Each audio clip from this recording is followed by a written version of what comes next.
Where forests meet stone walls, ancient blood remembers what the mind forgets. Princess Aurora had spent her life behind high castle walls, taught to fear the savage wolves that prowled beyond the forest's edge. Daughter of kings, heir to a human throne, she wore her crown of duty like armor against a world she'd never truly known.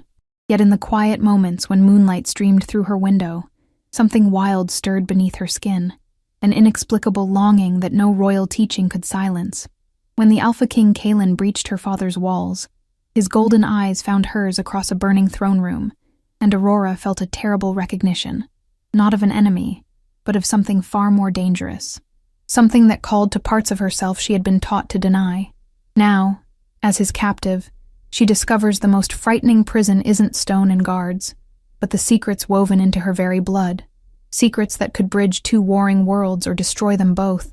For in a land where humans and wolves have remained divided by centuries of hatred, Aurora stands at the precipice of a prophecy that will either heal ancient wounds or spill more blood than ever before, and the hunger in the Alpha's eyes suggests he has no intention of letting her go. Before we begin, remember to subscribe to our channel and turn on notifications. Every day, a new story awaits you. Now, let us begin. Aurora stood at the window of her prison, watching as the sun descended behind the mountains. Light fractured through stained glass, casting jewel-toned shadows across her skin, blue, crimson, and amber, painting her like the royalty she still was, chains or not. 6 days had passed since the wolves breached the city walls. 6 days since she'd watched her father's fortress fall. 6 days since she'd become captive to a monster who walked like a man. The door behind her creaked open. Aurora didn't turn. The servant girl, a human like herself, but with the mark of the pack on her wrist, placed a tray on the table and bowed. "King Kaelin requests your presence at dinner tonight, Your Highness." Aurora's lips tightened. "Tell the wolf I am indisposed. He said you would say that." The girl's voice trembled. "He also said to inform you this wasn't a request." Now Aurora turned, her eyes narrowing. The servant flinched, though whether from Aurora's gaze or fear of returning with another rejection, she couldn't tell. "Very well," Aurora said, her voice cold and steady. "Tell him I will attend."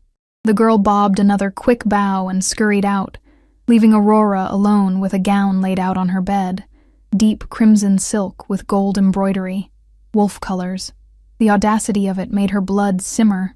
She approached it slowly, running her fingers over the fabric. Fine craftsmanship. A gift meant to entice rather than comfort, like presenting a cage of gold instead of iron and expecting gratitude. Aurora had heard stories of the Alpha King since childhood.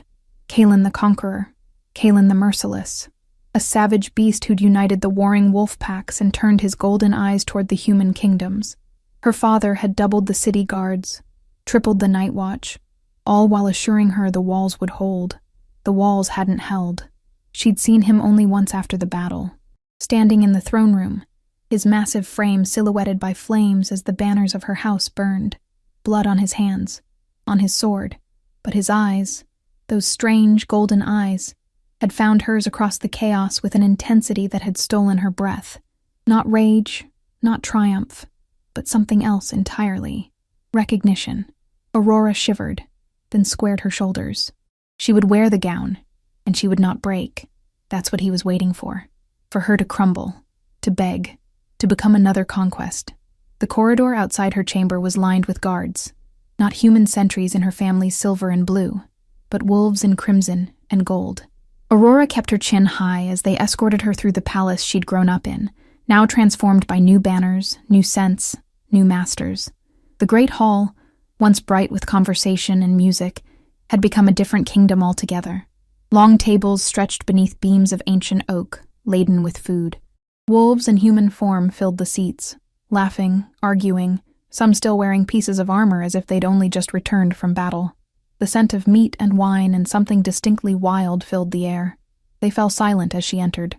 Aurora felt their eyes tracking her movement, some curious, others hostile. She was not meant to be here. For generations, humans and wolves had kept to their own territories, their own kind. Even in defeat, a human royal dining among them was unprecedented. At the head table sat the Alpha King. Kalen was terrifying in his beauty. His features were sharp and uncompromising. High cheekbones, strong jaw shadowed with stubble, and a mouth that looked as if it rarely smiled. His dark hair was pulled back, revealing the scars that traced his neck and disappeared beneath his collar. But it was his eyes that truly marked him as other, wolf gold, piercing, and fixed entirely on her. Aurora approached, her heart hammering against her ribs though her face remained impassive. She stopped before him, refusing to bow. "Princess," he said, his voice deeper than she remembered, with a rough edge that sent an inexplicable tremor down her spine. "I was beginning to think you preferred starvation to my company." "I prefer many things to your company," Aurora replied evenly, freedom being chief among them. A ripple of tension moved through the hall. One did not speak to the Alpha King this way, especially not a captive. But Kalen merely raised an eyebrow, something like amusement flickering in his gaze. "Sit," he commanded, gesturing to the empty chair at his right, a place of honor that caused murmurs to spread through the gathered wolves. Aurora obeyed, her movements deliberately graceful. She would not give him the satisfaction of seeing her struggle. A goblet of wine was placed before her. She did not touch it. "You're not eating," Kalen observed after several minutes of silence between them. "I find my appetite diminished in the presence of those who slaughtered my people." His jaw tightened. "Your father was given terms of surrender. He chose battle, and you chose to put the city to flame. The fires were not my order." His voice lowered, meant only for her ears. "Some of my warriors are less disciplined than others." Aurora's gaze flicked to the other wolves, many watching them with open curiosity now. How disappointing for an alpha to command such unruly subjects. She expected anger, perhaps even punishment for her insolence. Instead, Kalen leaned closer, and she caught the scent of him. Pine, leather, something wild and distinctly male that made her pulse quicken against her will. "You are remarkably brave," he said quietly, "for someone who believes herself surrounded by monsters." Aurora met his gaze directly. "I was raised to fear neither death nor wolves, and yet you should fear both." His eyes dropped to her throat, lingering there a moment too long, especially when they hunger. A shiver that had nothing to do with fear coursed through her. "Why am I here?" she asked, changing the subject. "Why not lock me in the dungeons with the other prisoners?" Kalen settled back in his chair, studying her. "You're not like the others. Because of my title? I assure you, a crown means little to wolves who recognize only strength and teeth. Because," he said, his voice dropping even lower, "you smell different." Aurora stiffened. "I beg your pardon?" But he offered no explanation, instead turning to speak with one of his captains, effectively dismissing her. Aurora sat rigidly through the remainder of the meal, picking at the food before her, all too aware of the Alpha's presence beside her, the heat radiating from his body, the subtle shift in the air whenever he moved. As the evening progressed, wine flowed freely, and the wolves grew rowdier. What had started as a formal dinner deteriorated into something more primal. A female wolf with striking red hair approached the high table, her eyes fixed on Kalen with naked hunger. "My king," she purred, leaning deliberately close. "Will you join the dancing?" Her hand came to rest on his shoulder, fingers tracing patterns there. Something hot and unwelcome flared in Aurora's chest. "Not tonight, Lyra," Kalen replied without looking at the she-wolf. Lyra's eyes narrowed, flicking to Aurora with undisguised hostility. "You favor strange company these nights. Be careful," Kalen warned, his voice soft but edged with steel. The she-wolf retreated, but not before casting one final venomous look in Aurora's direction. "Your intended seems displeased," Aurora observed coolly. Kalen's mouth quirked. "Lyra is not my intended." "No? She certainly behaves as if she has some claim to you. Many desire what they cannot have." His gaze settled on Aurora again, heavy and intent, especially that which is forbidden. Before she could respond, a commotion broke out at one of the lower tables. Two wolves squared off, snarling as their features began to shift, human faces elongating, teeth sharpening, nails extending to claws. Aurora had never witnessed the transformation before. Her breath caught as fur rippled beneath skin, bones cracking and reforming. "Stop!" Kalen commanded, his voice resonating with authority that seemed to vibrate through the very air. Both wolves immediately stilled, their half-transformed bodies trembling with the effort to obey. "Take it outside if you must," he continued, "but remember that blood spilled in this hall belongs to me." The wolves backed down, retreating to opposite ends of the room. Aurora watched, fascinated despite herself. "That voice," she said quietly. "What was that?" "Alpha command," Kaelin replied. "When I give an order in that voice, my wolves physically cannot disobey." Aurora shivered. "And does it work on humans?" His gaze darkened. "Would you like to find out, Princess?" The air between them seemed to thicken, charged with something dangerous and intoxicating. Aurora found herself leaning imperceptibly closer. "Kaelin," a gruff voice interrupted the moment. An older wolf approached the table, his gray-streaked beard and scarred face marking him as a warrior of many battles. He cast Aurora a suspicious glance before addressing his king in the wolf's ancient tongue, a language of growls and rumbling syllables she couldn't understand. Kaelin responded in the same tongue, his voice harder now. The older wolf's expression grew thunderous, but he nodded stiffly and retreated. "What was that about?" Aurora asked. "My general believes I should not keep you so close," Kaelin replied. "He thinks you're dangerous." "Me?" She gave a bitter laugh. "I am one unarmed human surrounded by an army of wolves. How could I possibly be dangerous to you?" Kaelin regarded her for a long moment, something shifting in his golden eyes. "Perhaps not to my body," he said at last. "But there are other vulnerabilities." Before Aurora could decipher his meaning, he stood, offering his hand. "Walk with me." It wasn't a request. Aurora hesitated, then placed her hand in his. The contact sent a jolt through her. His skin was fever-warm, the calloused palm engulfing her own. He led her from the hall, ignoring the curious and disapproving glances of his pack. The castle corridors were bathed in moonlight streaming through high windows. Aurora had walked these halls thousands of times throughout her life, but never like this, never with the weight of captivity on her shoulders and the heat of an alpha at her side. "My general wasn't the only one concerned about your presence tonight," Kaelin said, breaking the silence.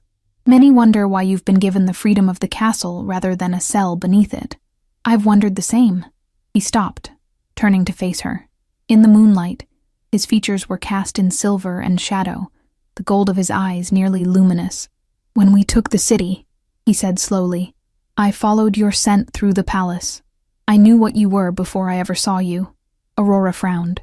"What I was? I don't understand." Neither did I. His hand came up, hovering near her face without touching. "Humans and wolves haven't intermingled for centuries. The bloodlines separated long ago. And yet what?" She pressed when he fell silent. "Your scent," he said, his voice dropping to a near whisper. "It calls to me in ways no humans should." Aurora stepped back, unease creeping up her spine. "What are you saying?" "I'm saying that despite appearances, despite what you believe yourself to be, there is wolf blood in your veins, Princess. Dormant, perhaps buried beneath generations of human ancestry. But it's there." "You're mad," Aurora breathed. "My family has ruled this human kingdom for 300 years. And before that? Do you know where your line originated?" When she didn't answer, he continued. "The old stories speak of a time when our kinds weren't separated, when wolves and humans lived together, even mated. Those bloodlines were thought lost to time. You're saying I'm part wolf?" The notion was absurd, impossible. "I've never transformed. I've never felt anything like what your kind can do." "No," he agreed. "But you feel something, don't you? When I'm near, when I speak." He stepped closer, and Aurora found herself rooted to the spot, unable to retreat further. "Your pupils dilate. Your pulse quickens. You respond to me in ways you don't understand." "That's fear," she insisted, though her body betrayed her with a shiver that had nothing to do with terror. Kaelin shook his head. "No, it's recognition. Your blood recognizes mine. Even if what you say is true," Aurora said, fighting to keep her voice steady. "What does it matter? I am still your prisoner. You've still conquered my kingdom." "It matters," he said, his voice suddenly fierce, "because it changes everything. A human princess would be a political prisoner, a bargaining chip to be used and discarded. But you?" He broke off, his jaw clenching. "You could be so much more." "More? What more could I possibly be to you?" The air between them seemed to vibrate with tension, with possibilities unspoken. Kaylin's gaze dropped to her mouth, and for one wild, terrifying moment, Aurora thought he might kiss her. Instead, he stepped back, his expression closing off. It's late.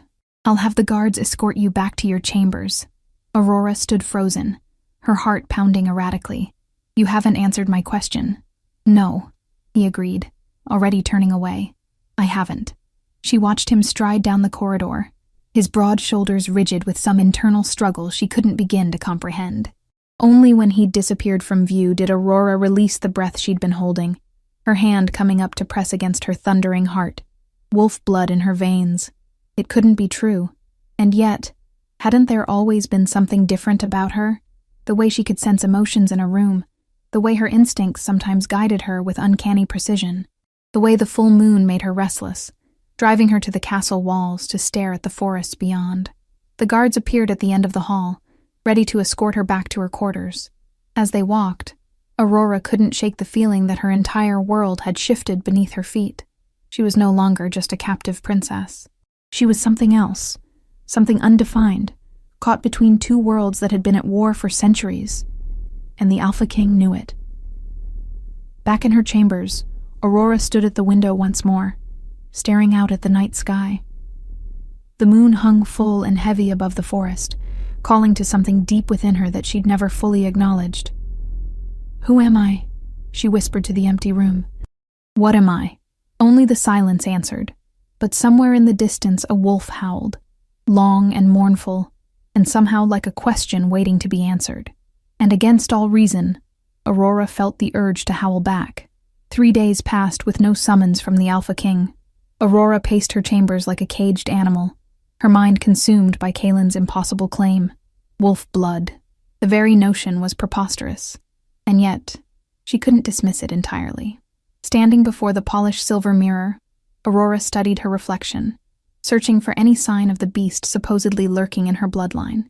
Her features remained the same as they'd always been: high cheekbones, full lips, the pale blue eyes she'd inherited from her mother.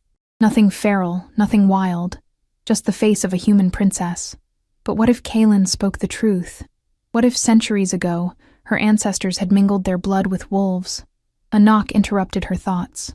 The door opened to reveal Mira, the servant girl who had been assigned to her. Your Highness, Mira said, her voice hushed with excitement. The Alpha King has arranged for you to join the hunt today. Aurora turned sharply. The hunt? Yes, Your Highness. It's tradition for the pack on the full moon. You've been invited to ride with them.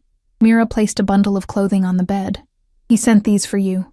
Aurora approached warily, unfolding the garments. Riding clothes finely made, supple leather breeches, a crimson tunic, and a cloak lined with fur. Not the dress of a prisoner, but of an honored guest. What game does he play? She murmured, more to herself than to the servant.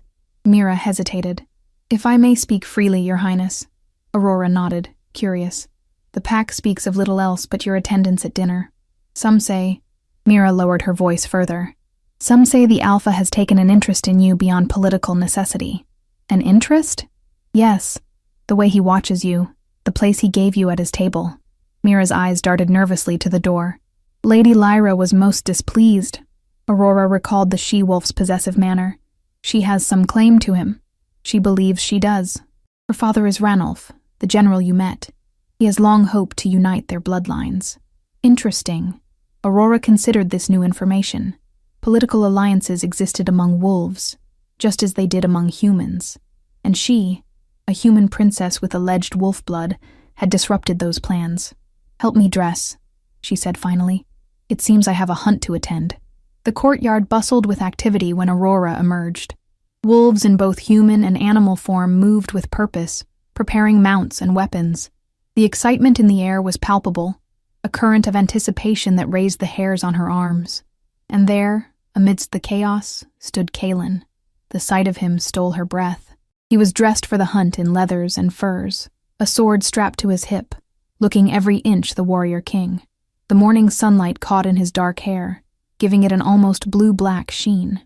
He turned, as if sensing her presence, and their eyes locked across the distance. Something passed between them. Recognition, yes, but something deeper, something that made her heart stutter in her chest. Then he was moving toward her, wolves parting in his wake. "Princess," he greeted, his voice a low rumble that she felt more than heard. "You came. Was there a choice?" she asked, arching an eyebrow. His lips quirked. "Always. Though I'm pleased you chose to join us." He circled her slowly, appraising the riding clothes. Aurora refused to show discomfort under his scrutiny, keeping her spine straight and her chin lifted. "You look," he began, then seemed to reconsider his words. "The clothes suit you." "Do they? I thought perhaps you were trying to make me look more like one of your pack." "No," he replied simply. "They would never mistake you for one of them."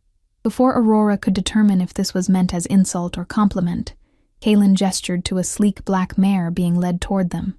"Your mount. She's spirited but will respond well to a firm hand." Aurora approached the horse, stroking its velvety nose. The animal nuzzled into her palm, recognizing a kindred spirit perhaps, another female surrounded by predators. "What exactly are we hunting?" she asked, accepting Kaelin's assistance as she mounted. He swung effortlessly onto his own steed, a massive stallion that would have intimidated most riders. Deer, primarily, though the younger wolves may chase rabbits for sport. "And will you be changing forms?" The question had been burning inside her since she'd received the invitation. She'd never witnessed a full pack transformation. Kaelin's golden eyes gleamed. "Curious about our ways, Princess? Merely wondering what to expect? Some will shift. Others prefer to hunt on horseback. The choice is individual." He paused, studying her. "Does the prospect disturb you?" Aurora considered the question honestly. "No," she said finally. "It intrigues me." Something like approval flickered in his gaze before he turned, raising his arm in signal. A horn sounded, deep and resonant, and the hunting party began to move. They rode through the city gates and into the forest beyond, a place Aurora had seen only from the castle walls. The trees stretched tall around them, ancient sentinels with gnarled trunks and whispering leaves. Sunlight filtered through the canopy, dappling the forest floor in patterns of light and shadow. Aurora breathed deeply, drawing in the scent of earth and growing things. It felt strangely like coming home, though she'd never ventured this far from the castle before. "You're smiling," Kaelin observed, riding close beside her. Aurora hadn't realized. "I've never been in the deep forest. It's beautiful. It's where we belong," he said. "Wolves and forests are old allies.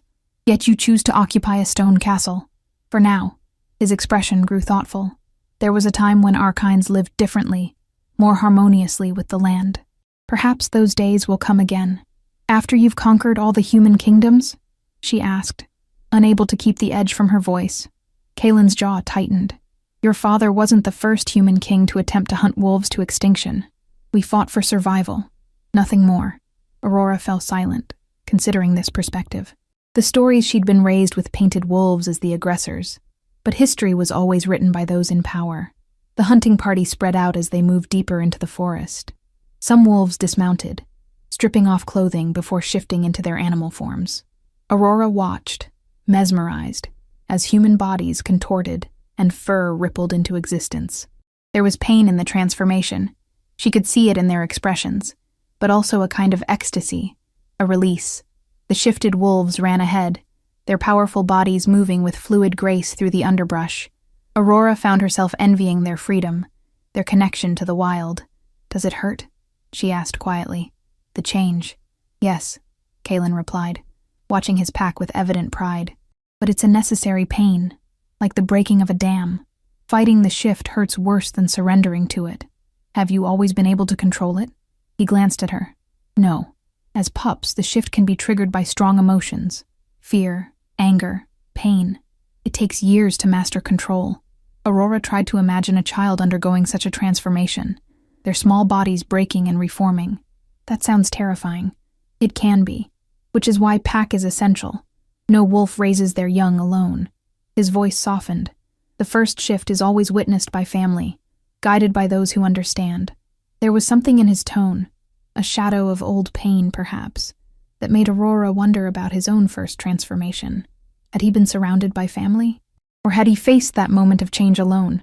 Before she could form the question, a howl pierced the forest silence. The hunting party immediately tensed. Alert. More howls followed, creating an eerie chorus that sent shivers down Aurora's spine. "They found the trail," Kaelin explained. his body already coiling with anticipation. "Stay close to me." He urged his stallion forward, and Aurora followed, her mare racing to keep pace. They thundered through the forest, ducking branches and leaping fallen logs. The exhilaration of the chase caught Aurora by surprise, her heart pounding, blood singing in her veins, a wild joy surging through her unlike anything she'd experienced before. "This is what it means to be alive," she thought, a laugh escaping her lips as they jumped a narrow stream. Beside her, Kaylin's eyes widened at the sound, then crinkled with unexpected warmth. The forest opened into a clearing where the pack had cornered a magnificent stag.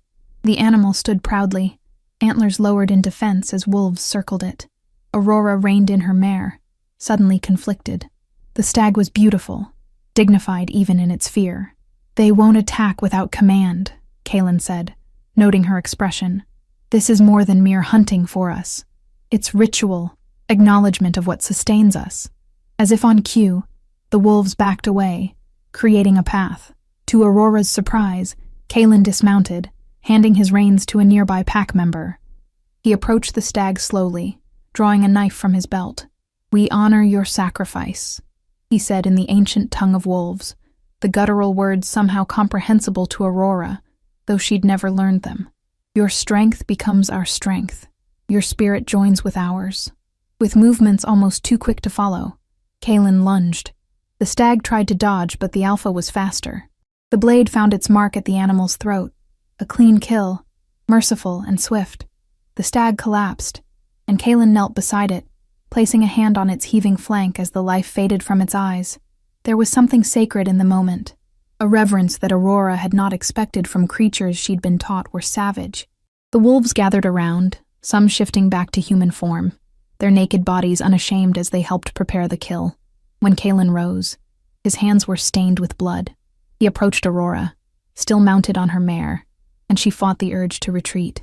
"It's custom," he said, "for all who join the hunt to be marked by the first kill." Aurora hesitated, then slowly dismounted, standing before him.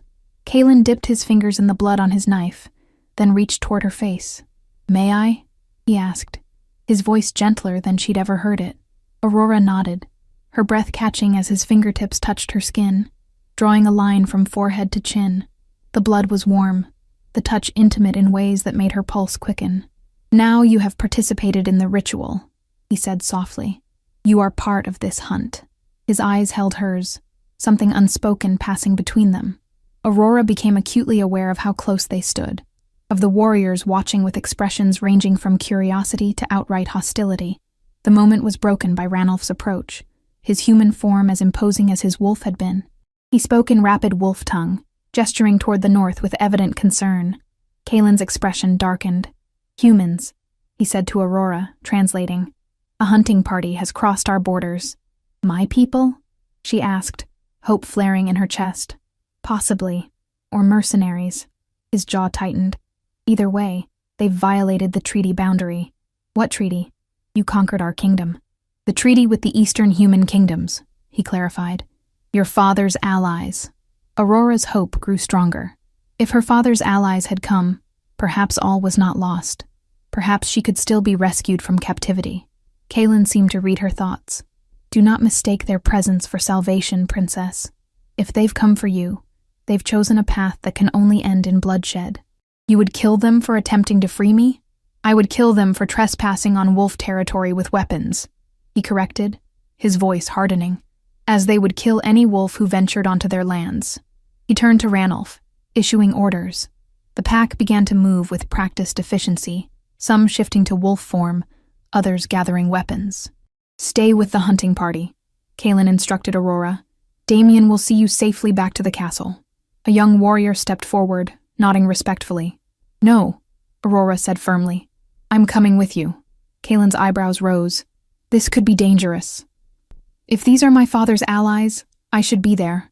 My presence could prevent bloodshed. Or provoke it," he countered. "They might think you're being held against your will." "I am being held against my will," she reminded him. Something like hurt flashed in his eyes. So quickly she might have imagined it. "Nevertheless, you'll return to the castle." "Kaylin," she said, using his name for the first time rather than his title.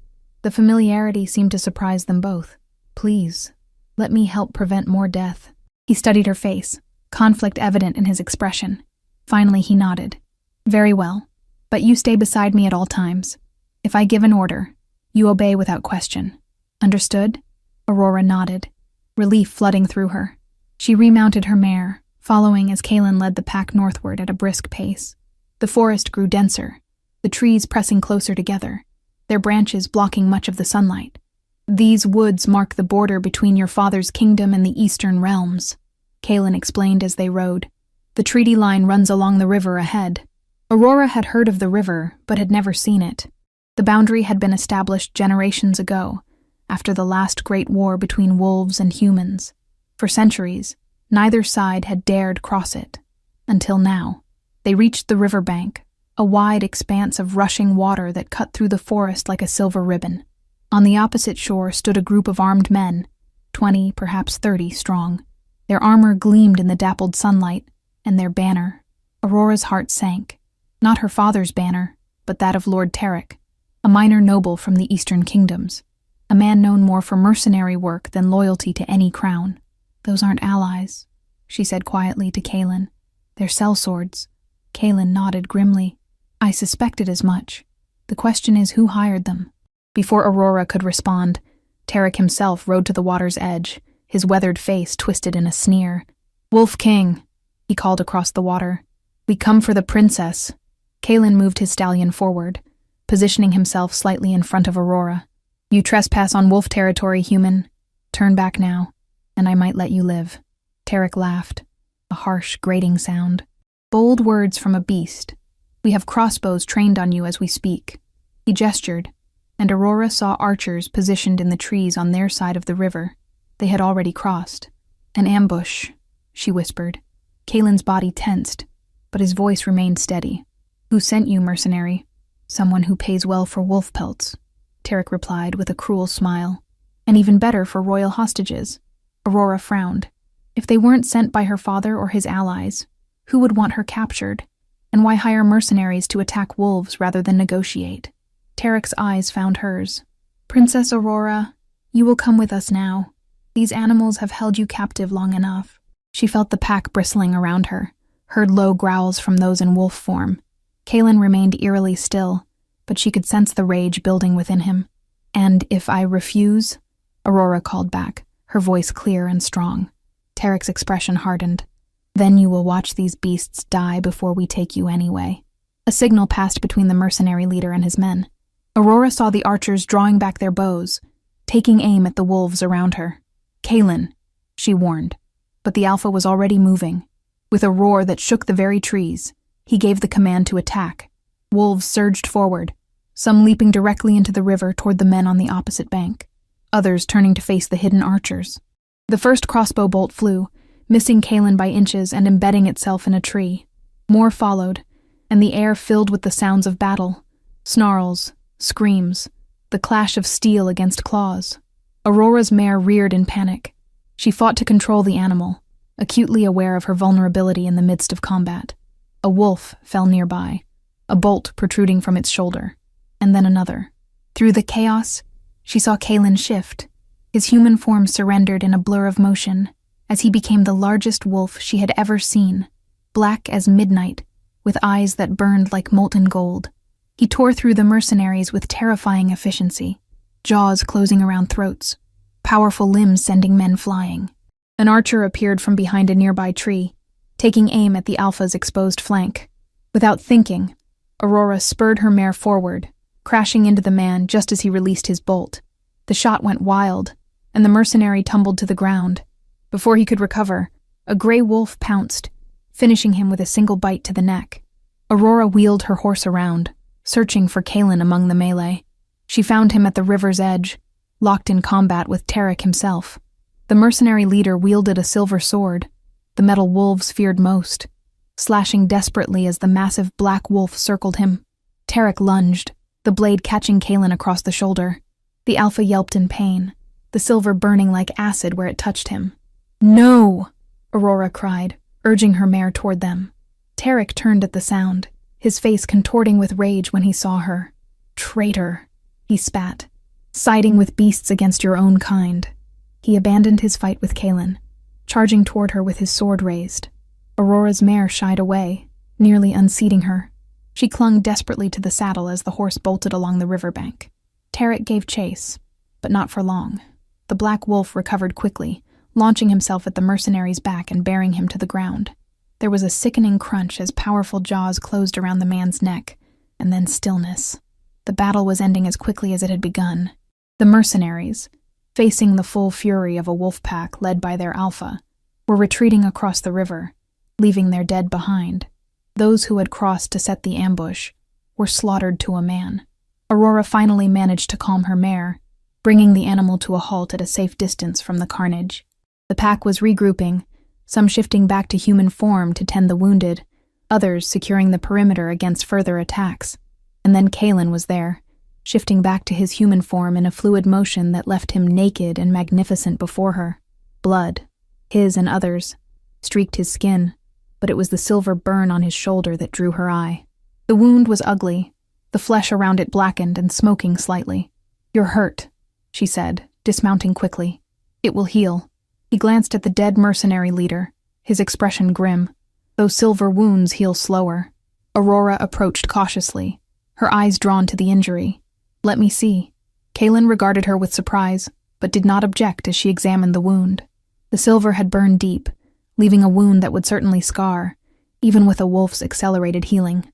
"We need to clean this," she said, surprised by her own concern for the man who was her captor. Later, his attention shifted to her face, his eyes narrowing. "You're bleeding." Aurora raised a hand to her cheek, feeling a sting she hadn't noticed in the heat of battle. A shallow cut traced her cheekbone, likely from a branch as her horse had bolted. Kaelin stepped closer, his nakedness forgotten as he examined the wound with gentle fingers. "You could have been killed," he said, his voice rough with emotion she couldn't identify. "As could you," she replied. "That mercenary nearly gutted you with silver. Why did you warn me? Why did you charge that archer?" The questions burst from him, demanding and confused. They could have been your chance at freedom. Aurora had no answer that made sense, even to herself. In the moment, she had acted on instinct, without thought for anything except preventing Kaelin's death. "I don't know," she admitted finally. His expression softened, understanding dawning in his eyes. "Your blood knows, even if your mind does not." He raised his hand to her face, his thumb tracing the line of blood from her cut. Then, to her shock, he brought the thumb to his mouth, tasting her blood with a delicacy that made heat rush to her face. "Sweet," he murmured, "like honey and fire." Aurora couldn't look away from his mouth, from the smear of her blood on his lips. Something primal stirred within her, a hunger she had never known. "Alpha," Ranulph's voice broke the spell between them. "We must return to the castle. There could be more of them." Kaelin stepped back, his expression closing off as he nodded to his general. "Gather the wounded. Leave no wolf behind, living or dead." He turned back to Aurora, his voice lowering. "We have much to discuss, Princess. This attack was no coincidence. Who would send mercenaries after me?" she asked, the question that had been nagging at her since Tarek's revelation. "Someone who knows what you are," Kaelin replied grimly. "Someone who fears what your existence means." The castle hummed with tension as Aurora paced the council chamber, waiting for Kaelin. After the attack at the river, they'd returned in somber procession, carrying their wounded. 3 wolves had died defending the pack, defending her. The weight of that sacrifice pressed on her shoulders like a physical burden. The door swung open, and Kaelin entered. He'd bathed and changed, but exhaustion lined his face, and the silver burn on his shoulder had been hastily bandaged. Behind him came Ranulph and several other pack leaders, their expressions grim. "Princess," Kaelin acknowledged, his voice formal again, "thank you for your patience." Aurora nodded, suddenly aware of how she must look, still in her blood-stained riding clothes, hair wild from the chase and battle. She'd refused to return to her chambers, insisting on being part of whatever council followed the attack. 3 dead, 11 wounded, Ranulph reported, casting a suspicious glance at Aurora. "And for what? A human princess?" "Watch your tone," Kaelin warned. "She's the reason they attacked," Ranulph pressed. "Those mercenaries came for her. They came because someone sent them," Kaelin corrected, his voice edged with authority. The question is who and why now? Aurora stepped forward. Lord Tarek is known for taking contracts from anyone with enough gold. He has no personal stake in any kingdom's politics. Then who hired him? Asked a she-wolf Aurora didn't recognize. Who would risk breaking the treaty to capture a single human? Not just any human, Kaelin said quietly. A human with dormant wolf blood. The room fell silent. Several pack members exchanged glances of disbelief or concern. That's impossible, the she-wolf said finally. The bloodlines haven't crossed in centuries. Yet here she stands, Kaelin replied. I've smelled her blood. I've tasted it. There is no mistake. Aurora felt their eyes on her, examining, evaluating. She lifted her chin, refusing to be cowed. Even if it's true, Ranulph said. What does it matter? She can't shift. She has no wolf strength or senses. It matters, Kaelin said firmly, because her existence proves the old prophecies may be true after all. Prophecies? Aurora asked, unable to contain her curiosity. What prophecies? Kaelin hesitated, then gestured toward an ancient tome on the council table. Our histories speak of a time when wolves and humans will be reunited, when the blood that was divided will flow as one again. That's a myth, Ranulph scoffed. A tale for pups. Many myths contain truths, Kaelin countered. And someone believes this one strongly enough to send armed men across the treaty line to capture Aurora. The implications hung heavy in the air. If someone feared a prophecy enough to risk war, what else might they do? My father, Aurora said suddenly. Could he have known? Is that why he kept me so isolated? Why I was never permitted beyond the castle walls? Kaelin's expression softened slightly. It's possible. Royal bloodlines are carefully documented. Perhaps he discovered the truth and sought to protect you. Or hide her, Ranulph muttered. Aurora's mind raced. Her entire life, she'd believed herself purely human, a princess of an ancient royal line. Now everything she knew about herself was being called into question. Whatever the reason, Kaelin said, the fact remains that Aurora is now in even greater danger. If Tarek failed, whoever hired him will try again. Then give her back to the humans, Ranulph suggested. Let them deal with her. No. Kaelin's response was immediate and forceful. She stays under our protection. Why? Ranulph challenged, stepping forward. She's not Pack. She's a liability, a target that puts us all at risk. She saved my life today, Kaelin growled. She warned me of the archer. She charged a man with a crossbow to protect me. Would you have me repay that with abandonment? Ranulph's eyes narrowed, but he said nothing. The princess remains, Kaelin declared, his tone allowing no further argument. Double the guards on the castle walls. No one enters or leaves without my direct permission. The council members nodded, though some looked less than pleased with the decision. They filed out, leaving Aurora alone with Kaelin. The air between them felt charged, as if a storm were brewing just beneath the surface of their carefully maintained composure. You didn't tell me about any prophecy, Aurora said finally, breaking the silence. I wasn't certain until today. Kaelin moved to the window, gazing out at the twilight sky. When you acted to save me, it confirmed what I suspected. Which is what, exactly? He turned to face her, his golden eyes intense. That you are more wolf than you know. That your instincts recognize pack bonds, even if your mind does not. Aurora frowned. I acted on impulse, nothing more. Did you? He stepped closer. Or did something deeper drive you? Something that could not bear to see me harmed? The question hung between them, demanding an honesty Aurora wasn't sure she was ready to give. Had she acted merely on human compassion? Or was there something else? Something wilder urging her to protect this man who had conquered her kingdom? I don't know, she admitted. Kaelin nodded, as if her confusion confirmed his theory. The wolf blood in you is awakening, Aurora. It recognizes its own kind. And the prophecy? What exactly does it say? He hesitated, then moved to the ancient tome on the table. Opening it carefully, he revealed pages of faded script in the wolf tongue. When the blood divides returns as one, when the moon claims what the sun has won, the ancient pact shall be reborn. He translated the flowing script. The Alpha who claims the throne of two shall unite what war has sundered. Aurora stared at the words, a chill running through her. And you believe, what? That I am this blood divided? That you are the Alpha meant to claim two thrones? I believe, he said slowly, that there are forces at work beyond our understanding. I conquered your kingdom because your father threatened my pack, but perhaps we were all merely pieces being moved across a board by destiny." She laughed, the sound brittle in the quiet room. Destiny. A convenient excuse for conquest. Is it? Kaelin closed the book. Then how do you explain your reactions to me? The way your body responds when I'm near? The fact that you understand our ancient tongue without being taught? Aurora blinked. I don't. You do, he insisted. At the hunt, when I spoke the ritual words over the stag, you understood them. I saw recognition in your eyes. She hadn't realized until he mentioned it, but he was right. The guttural syllables had made sense to her, though she'd never studied the wolf language. This doesn't change anything, she said, stepping back. I'm still your prisoner. My kingdom is still conquered.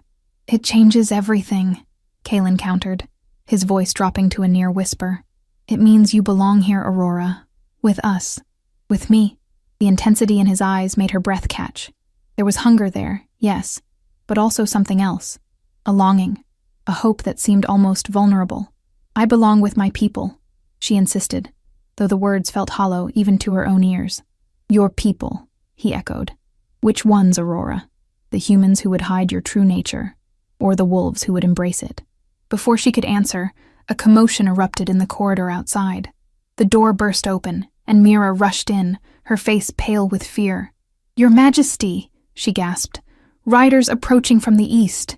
They bear the banner of King Lionel. Aurora's heart leapt. My father? He's alive? Kaelin's expression darkened. How many? A small company, sire. Perhaps 20 men. He nodded sharply. Have them escorted to the Great Hall. Ensure they are disarmed before entry. Mira bobbed a quick curtsy and hurried out. Aurora turned to Kaelin, hope and apprehension warring within her. If my father has come, it must be to negotiate peace, she said. Perhaps even my release. Perhaps. But Kaelin didn't sound convinced. Or perhaps he comes for other reasons entirely. What other reason could he have? Kaelin's eyes held hers, solemn and searching. The same reason mercenaries were sent to capture you, to ensure the prophecy never comes to pass. The Great Hall had been hastily prepared to receive the unexpected visitors. Aurora stood beside Kaelin's throne, her position a clear statement to all who entered. The princess was under the Alpha's protection. The doors swung open, and King Lionel entered, flanked by his royal guard. Aurora's breath caught at the sight of her father, thinner than she remembered, his face lined with new cares, but alive and unbowed. His eyes found hers immediately, relief washing over his features. Aurora, he breathed, taking a step forward before catching himself. Father, she replied, fighting the urge to run to him. Something in Kaelin's posture beside her kept her rooted in place, a tension she could feel radiating from him like heat. King Lionel drew himself up, addressing Kaelin with careful formality. Alpha King, I come to discuss terms for my daughter's release. Do you? Kaelin's voice was deceptively mild. Not terms of surrender for your kingdom? The kingdom is lost, Lionel conceded, but my daughter need not remain a prisoner. Kaelin leaned forward slightly. She is not a prisoner. She is a guest of the pack. Lionel's eyebrows rose in clear disbelief. Then you will not object to her returning with me to the Eastern Kingdoms, where I have been granted sanctuary. A low growl rumbled in Kaelin's chest, too quiet for human ears to detect, but Aurora felt it like a physical vibration through her body. I would object, Kaelin said, his voice hardening, most strongly. The hall fell silent, tension thickening the air. Aurora glanced between her father and the Alpha, sensing the deeper currents flowing beneath their exchange. Father, she said carefully, did you send Lord Tarek and his men across the treaty line to find me? Lionel's expression flickered with surprise, then settled into careful neutrality. I know nothing of any treaty violation. A mercenary force attacked us this morning, Kaelin said.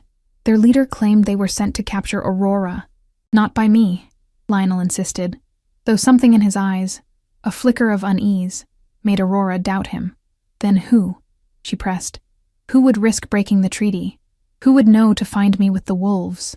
Her father hesitated, his gaze shifting between her and Kaelin.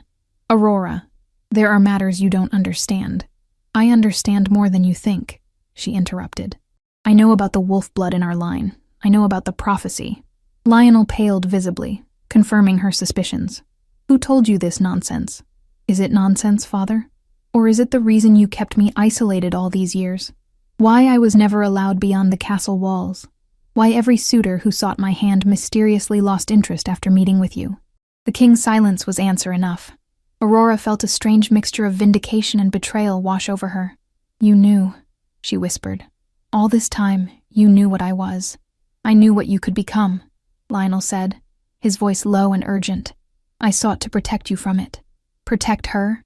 Kaelin rose from his throne, his presence suddenly dominating the hall. Or deny her true nature?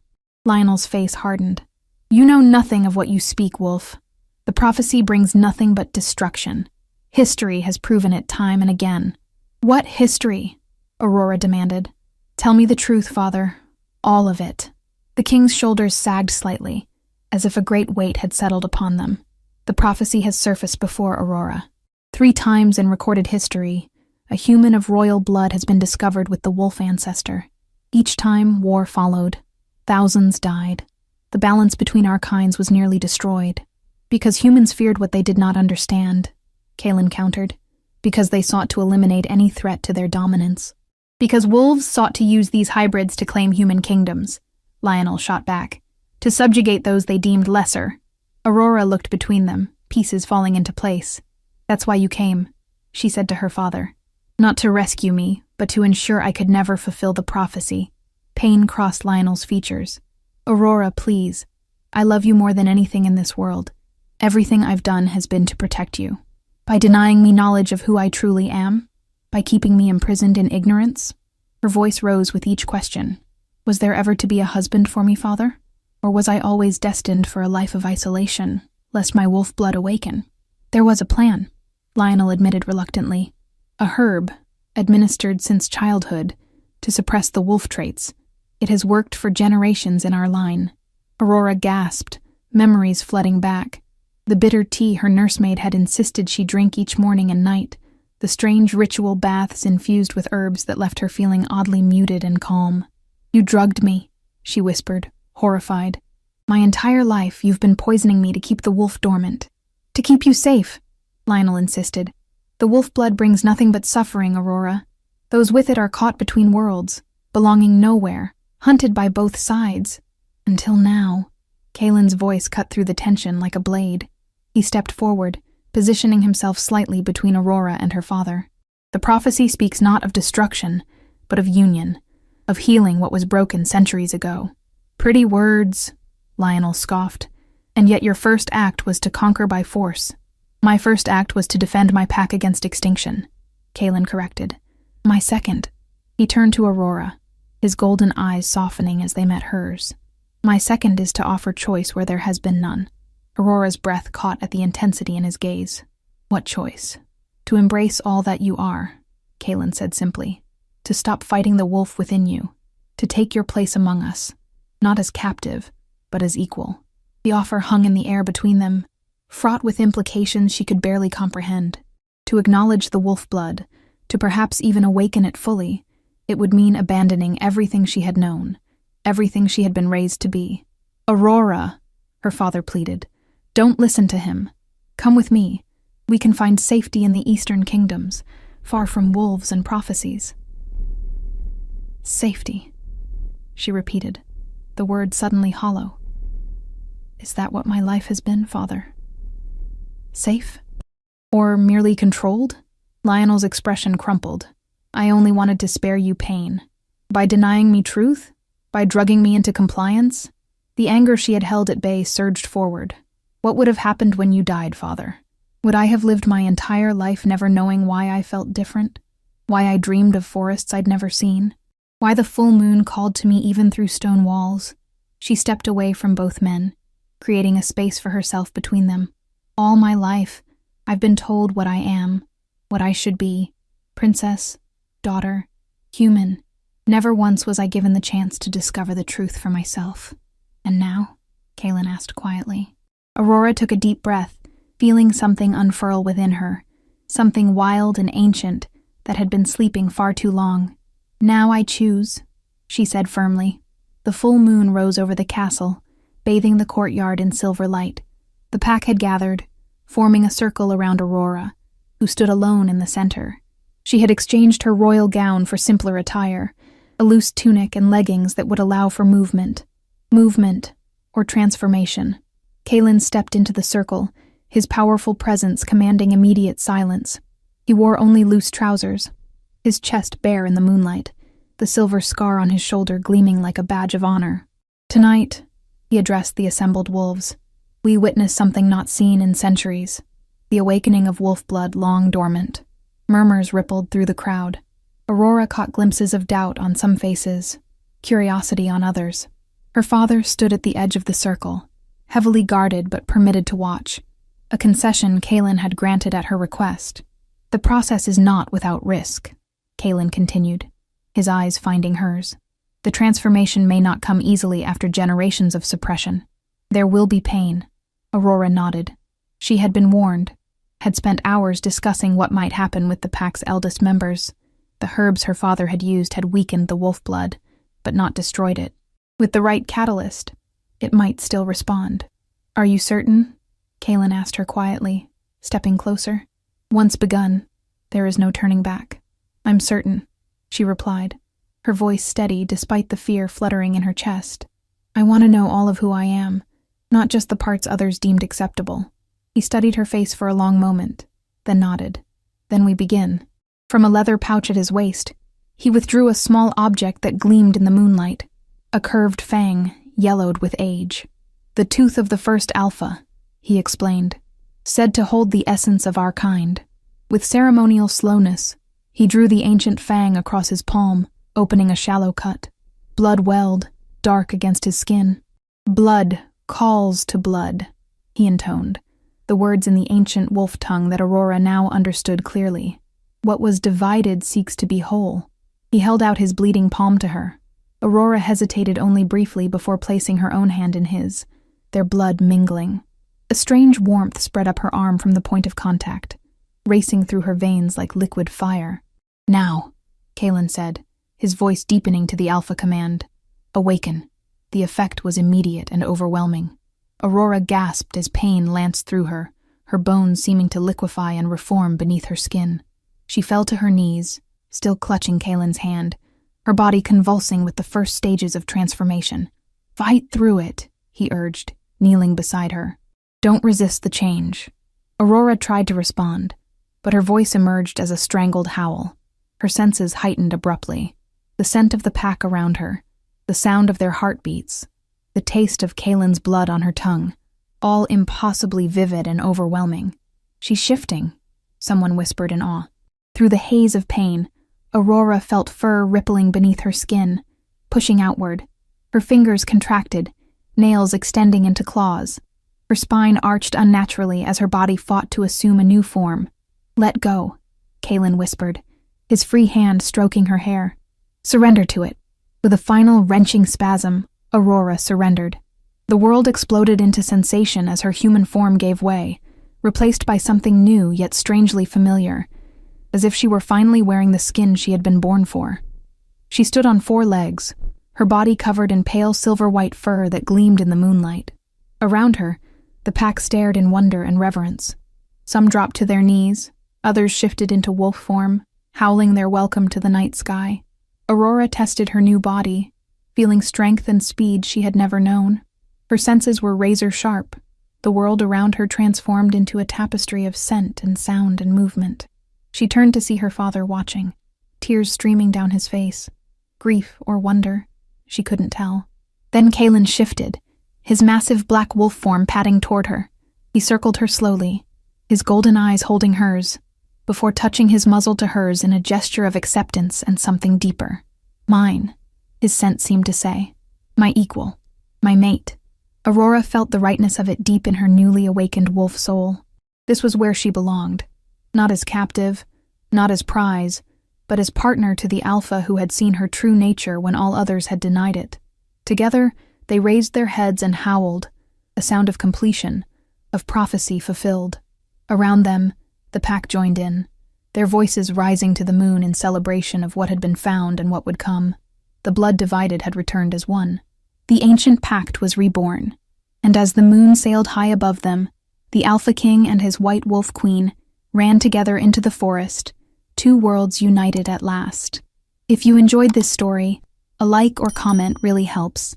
And if you wish to hear more tales like this one, make sure you subscribe so you never miss the next tale.